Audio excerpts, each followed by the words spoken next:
Good afternoon, everybody. It's lovely to see you all here, and thank you, Scott, for the introduction. In a way, Scott finishes where I will start. He said that in trade agreements, public services are seen as the exception, in a way to be curtailed rather than to be emulated. And indeed, unfortunately, in the European Union, the experience with public services has also been in the context of seeing them rather as an exception and not something to be emulated. So that is where we certainly continue in the same vein. I should say that EPSU, for those of you that don't know us, is the European part of the Public Services International, and we work very closely with all the trade unions in Europe and indeed outside Europe. And maybe just a quick word on why workers are interested in trade. I think a lot of us have started from a workers' interest perspective, good employment, good quality jobs, protections, ILO conventions.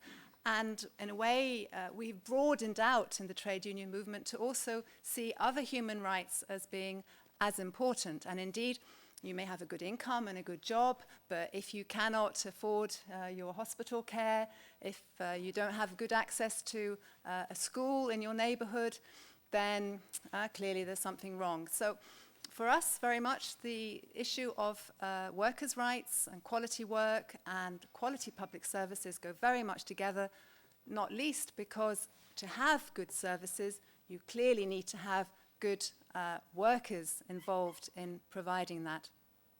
In EPSU, our main sectors of interest, indeed, are health and social services. Hence, I will focus a bit on these. But we also have membership in public administration, like PSI, at all levels, so local government, national government, even within the European institutions. And we have a lot of membership in energy, utilities, water. And it's from that perspective, maybe to situate healthcare. In the EU, we have seen a lot of liberalization of utilities. And the experience of that, I think, to be kind to the pro-liberalizers, has been mixed. And to give you one example, because we could all talk a lot about this, but you can find some information more if you're interested. If I take Belgium, I'm from Belgium, there's some Belgian colleagues here in the audience as well. We had huge difficulties as consumers, and workers are consumers, in having transparency and access to reasonable energy prices. The public authorities in Belgium invested a lot of time and resources, and indeed our members, public administration workers, got involved to actually give advice to individuals about how to have a reasonably priced energy contract. And surprise, surprise, this has just now been announced, will take place also for mobile charges, telecoms, because again, we find that people are having not actually a good result in terms of transparency of prices and a good deal for their money in the payments they make for the ubiquitous mobile phones, yes? So to say that when the EU liberalized, and we have EU policies which liberalize telecoms and energy, certainly the expectation was that the markets would deliver extremely good, efficient, and cheaper services for citizens. And clearly that is not true, let alone to look to the future and say, can these industries now adapt to climate change? Will we have enough investment from the sector in energy? And if I look at the telecoms and the discussion we've had also here on internet, will the sector be able to meet the challenges of internet, of universal access to internet? Or will the public sector be asked to fund that? So the experience of liberalization is the starting point. On health, well, luckily, we had, as I said, we have not had a policy in the EU to liberalize health. We had the Services Directive, some of you may remember that, some years ago, and there the objective was to cover all health and social services. We campaigned along with many other people, and in the end, health, however it is funded and organized, is excluded. So it is easier, if you like, to put healthcare, however it's funded, as a legitimate out of any EU trade position. Social services, on the other hand, were only partially excluded, and that is one of the problems that's coming back to bite us now, because on the definition of social services, it was too much geared towards disadvantaged, so not a universal perspective on social services, and too much geared towards social services provided by, in effect, public sector actors, and not social services provided by private actors. And we unfortunately have to deal with that. And then we've had other examples of healthcare in Europe, including regarding cross-border mobility of patients, where again it's mixed up with trade and services and so on. As I said, we could go on for a long time, but maybe I don't know how many of you were in the plenary this morning? With people in the plenary? Very good, quite a few. Well, to explain, why is not trade the right place to discuss healthcare?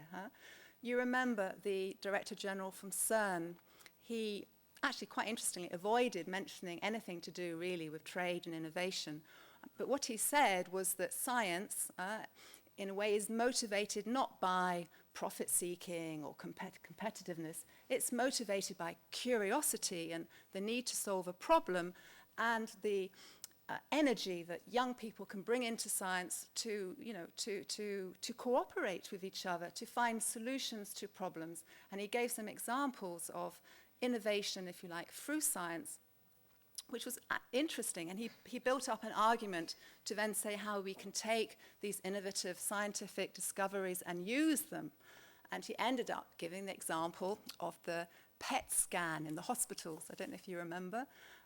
He said that because of all the work done by CERN, people could have better access in the hospital to this scan, which can scan you as an MRI and a PET and do all kinds of wonderful things.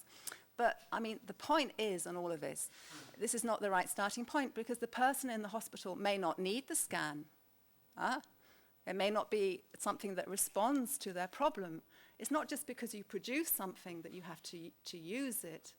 If the person who's going into hospital hasn't had a good clinical diagnosis, hasn't got good care treatment at home, if there's not a kind of holistic approach to dealing with health, then you can produce as many PET scans as you want, but you're not going to develop a good healthcare system.